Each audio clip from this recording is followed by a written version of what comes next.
چې په ټولو پښتنو د ځان نه ګران دی څومره ښایسته افغانستان دی وی ګران دی څومره ښایسته افغانستان دی.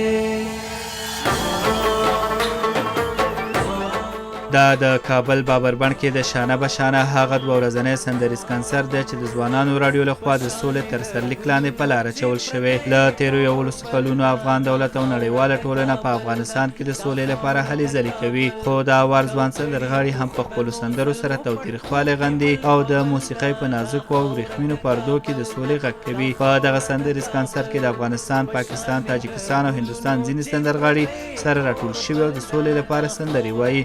د ګاونډیو هیوادونو ترمنځ د سولې په اړه ګډ هنري کنسرت عامه ذهنونه ارامتیا ته رابولي او دې ته هڅوي تر څو له جګړې لاس واخلي او د سولې لاره خپله کړي.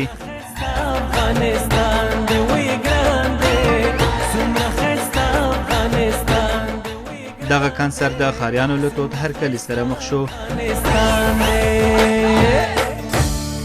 افغانستان څومره پیشرفت او ترقي کړی، د دې لپاره داسې فضا جوړول زموږ ځوانان طبقې ته ډېر ښه دي او د افغانستان صلح لپاره ډېر ښه دي. موږ پوهېږو چې په افغانستان کې صلح ده او صلح راغلی، انشاءالله موږ آینده کې په هوسایۍ او په آرامۍ ژوند کولی شو. جوانایی که همچون کنسرت‌ها را می‌بینند و همچون کنسرت‌های هنرمندان می‌بینند ازش برداشت مثبتش بگیرند و کوشش کنند که وطن خود بسازند. ډېر زمینه برابروي خو موږ ډېر علاقه لرو دې سره، خصوصا د نام نه ښکارېږي چې شانه بشانه د سولې په ارتباط دی. سوله زموږ یوازینۍ ارزو ده، نو امید همدغه ده چې داسې کنسرتونه په آینده کې ډېر غوه لري. د بابربند د ملکې ماڼۍ دیوالونه هم په داسې انځورونو او شعارونو سره پوښل شوي وو چې د سولې غوښتنه یې کوله. شانه به شانه شانه به شانه دغه دوه ورځنی کنسرت د ځوانانو راډیو لخوا د سولې تر سرلیک لاندې جوړ شوی. په دغه دوه ورځني کنسرت کې د هیواد د نامتو سندرغاړو سربیره د پاکستان، هندوستان او تاجکستان نامتو سندرغاړو په خپلو سندرو سره د ګډونوالو زړونو ته خوښي ور وبخله. د دغه کنسرت لومړۍ ورځ یوازې میرمنو ته ځانګړی و چې نږدې 1000 ښځو او نجونو پکې ګډون کړی و. دغه میرمنې وایي له کنسرت له دې امله ډېر خوند اخلي چې سندرې د سولې لپاره دي او نندارچیانې هم ټولې ښځې دي.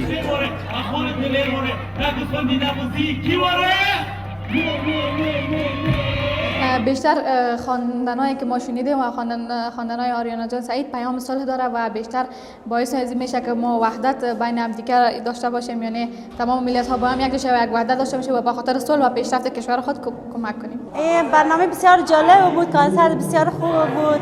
این دیگه به خاطر صلح تعیین شده بود کنسرت که بر تشویق جوانان ما بود و ما خواهش میکنیم از همه کارکنان که همیشه همچین برنامه‌ای را درست کنن برای تشویق جوانان که تشویق شون. و چند آهنگی را شنیدیم، مانند از پیامشان پیام صلح بود و دوستی بین خانواده بود. جوانای ما که میخواندن از سرنوشت آینده خود از پدر خود میگفتن تو آینده خوب برام میخوایی ولی شرایط نامساعد است و من ناامید هستم.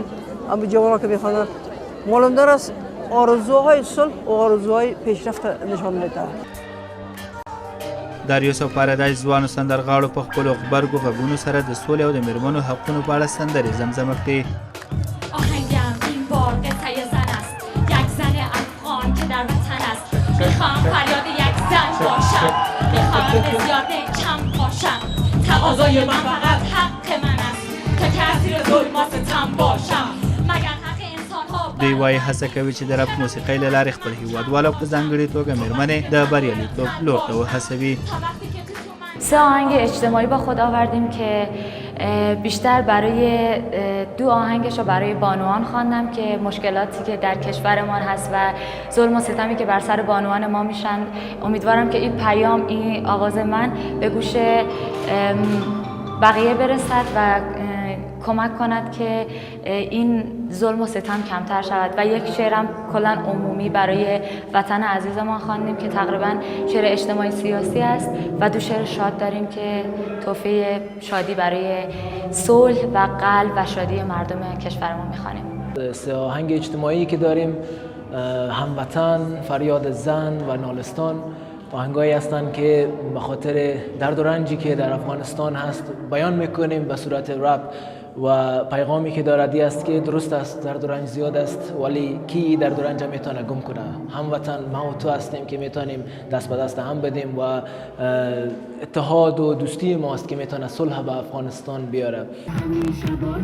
د دې کانسرت جوړونکي وایي په کانسرت کې شاوخوا 3000 کسانو برخه اخیسته او د دې کانسرت یوازینۍ موخه د سیمې د هیوادونو ترمنځ د سولې ټینګښت دی. د دوی په وینا یوازې هنر دی چې سرحد نه پیژني او کولی شي له دې لارې د سولې پیغام خلکو ته ورسوي. له تاجکستان څخه راغلي سندرغاړې فریدې هم په خپلو سندرو سره د مینهوالو په شونډو خندا خپره کړه.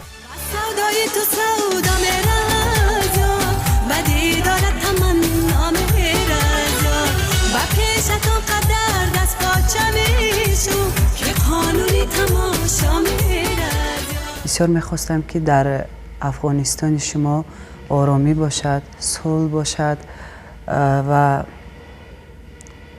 البته سرودای من در وصف صلح نیستند ولی در وصف محبت و یک صنعت تاجیکستان است و من میر تاجیکستان رو همراه خود گرفته، سلام تاجیکستان رو همراه خود گرفته به مردم افغانستان آورده.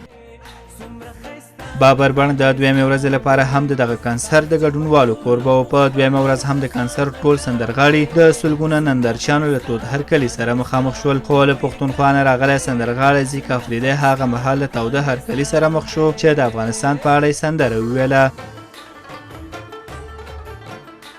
افریدی وایي هوډ لري چې د هنر له لارې خلکو ته د سولې پیغام ورسوي. زه خو راغلیم د پیښور نه پاکستان نه. دا چې کله ماته د زنګ وویل چې تاسو راشئ دا داسې یو کنسرت دی لکه اوس ما یو سندره وویله نو خلکو ډېر زیات خوښ کړه او زما هم ډېر زیات خوشحاله شوم. دا دی چې کله دا وویلو چې یاره دا یو سولې دپاره دی، یو امن مینې دپاره یو پیغام دی چې د مینه خوره کړو او جنګونه ختم کړو. نو دا یو داسې دی په کانسپټ باندې ایښی دی چې د امن پیغام ورکو. د سندرو نه د خبرو نه یو ځای شو لکه داسې کې اوس ته هندوستان نه راغلي، پاکستان نه راغلي، تاجکستان نه راغلي، د افغانستان سنګران دي، نو دا ټول یو ځای شي او د امن پیغام خلکو ته ورکړي نو دا به ډېر مثبت قدم وي. افغان ځوانان هم دا کنسرت د تفریح او سولې په لور سرګام بولي او د ورته پروګرامونو د دوام غوښتنه کوي. دا کنسرت موږ ټول ځوانانو ته ډېر یو ښه تفریح زمینه مساعده کړې ده، ځوانانو ته د صلح پیغام راوړی ده او موږ غواړو چې دا هنرمندان وګورو دوی سره موږ ښه وخت تېر شي. او باور وکړه چې ما کله واورېده چې دا د صلح یو کنسرت دی نو زه ډېر سرپرایز شوم، ډېر حیرانه شوم او دې انډیوالانو ته مې شوی چې ځو کنسرت ته لاړ شو او بس د ځوانانو دپاره ډېر ښه یو کنسرت دی. د امنیت او د سولې په فضا کې دایر شي نو کولی شي چې ځوانانو ته یو خوشحالي او یو د سولې پیغام وړاندې کړي. هندي هنرمندانو چې په دې کنسرت کې ګډون کړی دا کنسرت د ملتونو د نږدېوالي لپاره ګټور بولي.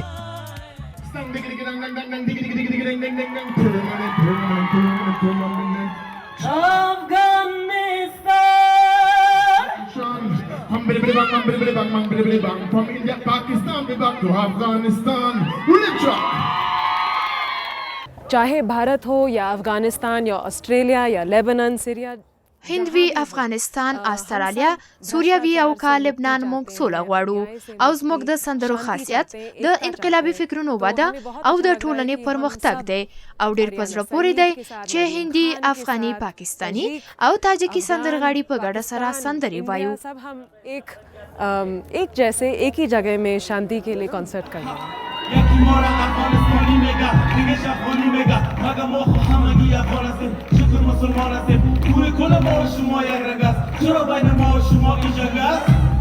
بیژن ظفرمل وایي افغانان اوس له هر څه زیات سولې ته اړتیا لري او دی هڅه کوي چې د سندرو له لارې هیوادوال سولې او ملي یووالي ته راوبولي.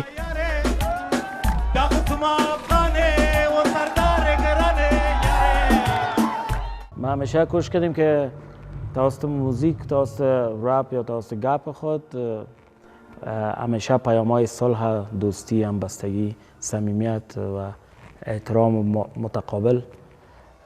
خلاصه چیزای مثبت، همیشه چیزای مثبت و زندگی را در آهنگای خود میخوایم که به طور مثبت ببینم و همیشه میخوایم که توسط پیام خود یک خدمت کوچک برای افغانستان کنم، یک خدمت بسیار کوچک.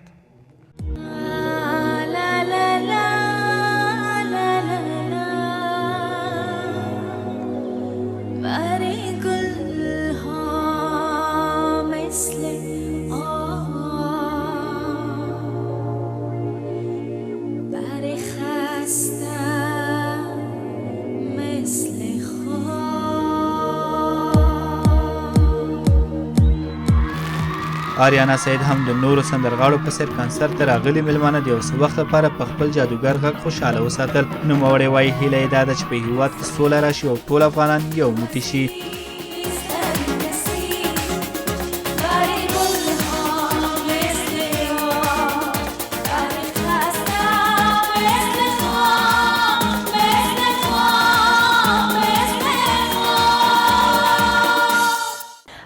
خب قسمی که شما گفتین کنسرت به خاطر صلح برگزار شده، به خاطر همبستگی و اتحاد جوانان، اتحاد مردم و ای که ما شما میفهمیم که مردم ما اصلا خسته شدن بعد از سالهای جنگ و بدبختی و از همه چیز و